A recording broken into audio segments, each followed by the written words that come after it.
নমস্কাৰ সকলোকে স্বাগতম জনাইছো নিমাত ষ্টাডি পইণ্ট চেনেলটোলৈ আমি আজি এই ভিডিঅ'টোৰ মাধ্যমেৰে বিএ ফাৰ্ষ্ট সেমিষ্টাৰৰ হিষ্টৰীৰ মেজৰ আৰু মাইনৰ বিষয়ৰ সেকেন্ড চেপ্টাৰৰ সকলোবোৰ অতি সমূহ প্ৰশ্নোত্তৰ আলোচনা কৰিম প্ৰশ্নোত্তৰসমূহ ভালকৈ আয়ত্ত কৰিবলৈ তোমালোকে ভিডিঅ'টোৰ শেষলৈকে চাবা ভিডিঅ'টোৰ পৰা উপকৃত হ'লে ভিডিঅ'টো লাইক আৰু শ্বেয়াৰ কৰিবা চেনেলটো যদি সাবস্ক্ৰাইব কৰা নাই দৰকাৰী আৰু তথ্য সমৃদ্ধ ভিডিঅ'ৰ নটিফিকেশন পাবলৈ চেনেলটো সাবস্ক্ৰাইব কৰি লোৱা মৰমৰ বন্ধু বান্ধৱীসকল তোমালোকে যদি এইটো চেপ্টাৰৰ সকলোবোৰ ভেৰি শৰ্ট আৰু লং কুৱেশ্যন এনসাৰৰ ভিডিঅ'বোৰ চাব বিচৰা তেন্তে এইটো ভিডিঅ'ৰ ডেসক্ৰিপচনত সকলোবোৰ ভিডিঅ'ৰ লিংক দিয়া আছে তোমালোকে চাই ল'বা বলা তেন্তে বেছি পলম নকৰি প্ৰশ্নোত্তৰসমূহ আলোচনা কৰোঁ অতি সমূহ প্ৰশ্নোত্তৰ Question number 1 খৰখ মহাজনপদৰ সৃষ্টি কোন শতিকাৰ আছিল উত্তৰ খৰখ মহাজনপদবোৰ খ্ৰীষ্টপূৰ্ব 6ষ্ঠ শতিকাত জন্ম হৈছিল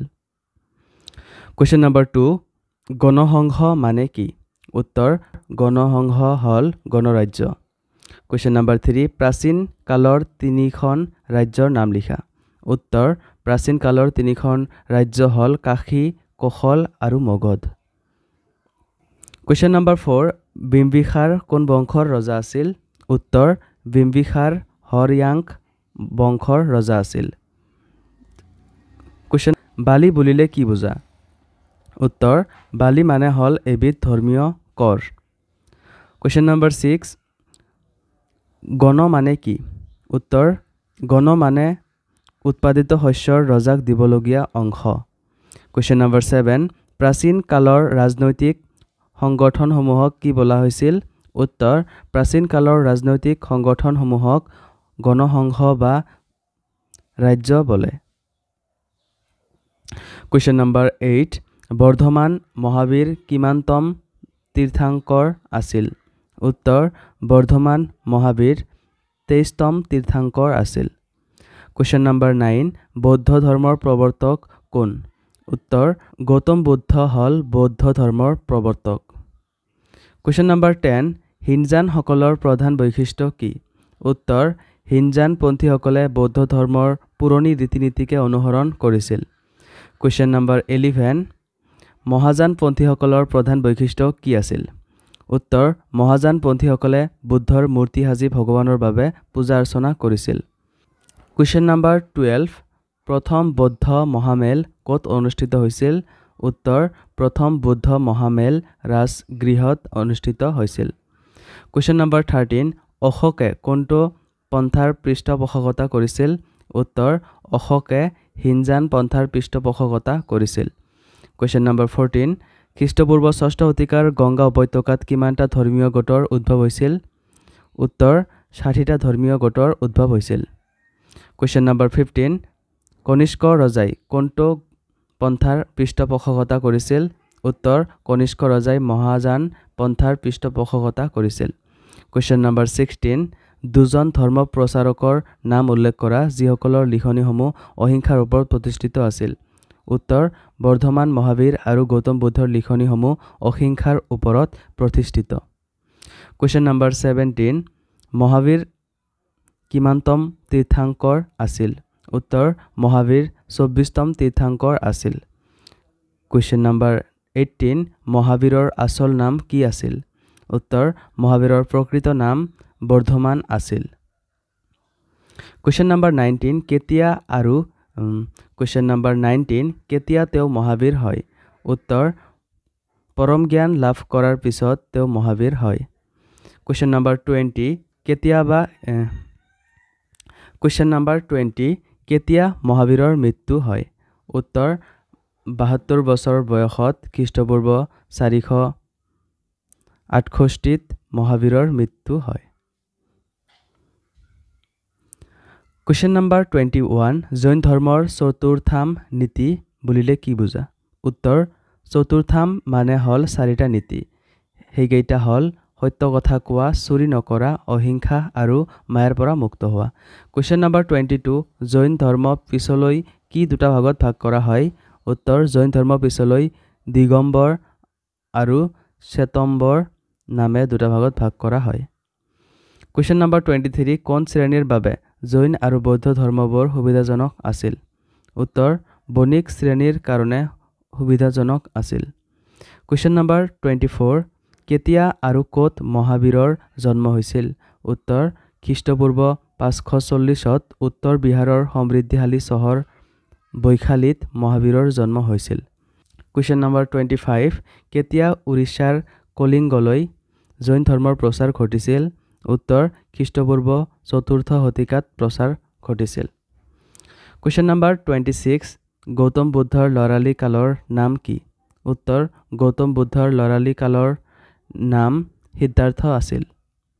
কুৱেশ্যন নম্বৰ 27 বৌদ্ধ পিটক কেইখন আৰু কি কি? উত্তৰ বৌদ্ধ পিটক হ'ল 3খন, সেইকেইখন হ'ল বিনয় পিটক, সুপ্ত পিটক আৰু অভিধৰ্ম পিটক। কুৱেশ্যন নম্বৰ 28 অষ্টমাৰ্গ বুলিলে কি বুজা? উত্তৰ সৎ বাক্য, সৎ কৰ্ম, সৎ জীৱন, সৎ প্ৰচেষ্টা, সৎ চিন্তা, সৎ চেতনা, সৎ প্ৰতিষ্ঠা আৰু সৎ দৰ্শন বা সম্যক সমাধি এই আঠটাই হ'ল অষ্টমাৰ্গ। কুৱেশ্যন নম্বৰ 29 মগধৰ কোনজন ৰজাই বুদ্ধদেৱৰ শিষ্যত্ব গ্ৰহণ কৰিছিল? উত্তৰ বিম্বিসাৰে শিষ্যত্ব গ্ৰহণ কৰিছিল। কুৱেশ্যন নম্বৰ 30 কেতিয়া আৰু ক'ত বুদ্ধদেৱৰ মৃত্যু হৈছিল? উত্তৰ খ্ৰীষ্টপূৰ্ব 486ত কুশী নগৰত বুদ্ধদেৱৰ মৃত্যু হৈছিল। কুৱেশ্যন নম্বৰ 31 বুদ্ধদেৱে কিয় সংঘ গঠন কৰিছিল? উত্তৰ বুদ্ধদেৱে শিষ্যসকলক সংগঠন কৰাৰ বাবে সংঘ গঠন কৰিছিল। কুৱেশ্যন নম্বৰ 32 শেষৰজন তীৰ্থংকৰ কোন আছিল? উত্তৰ মহাবীৰ বা বৰ্ধমান আছিল শেষৰজন তীৰ্থংকৰ।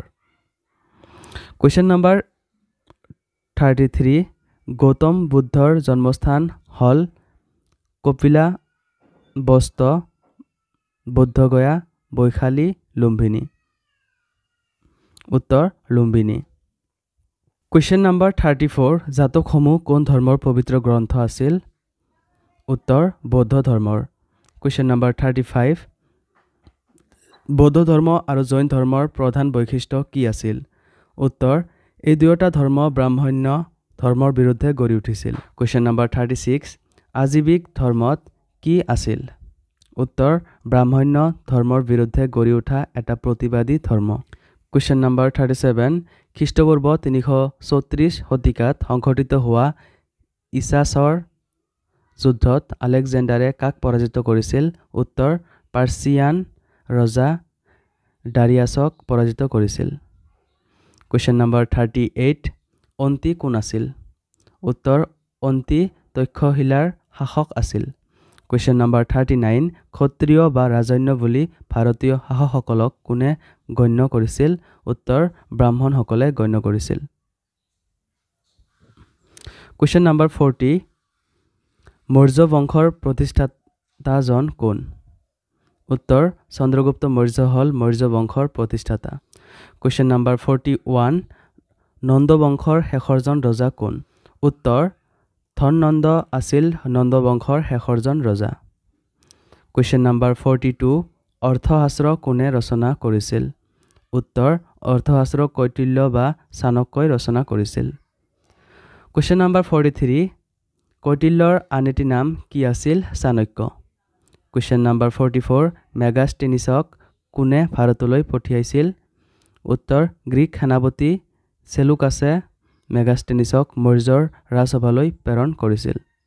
কুৱেশ্যন নম্বৰ 45 কেতিয়া বিন্দুসাৰৰ মৃত্যু হৈছিল?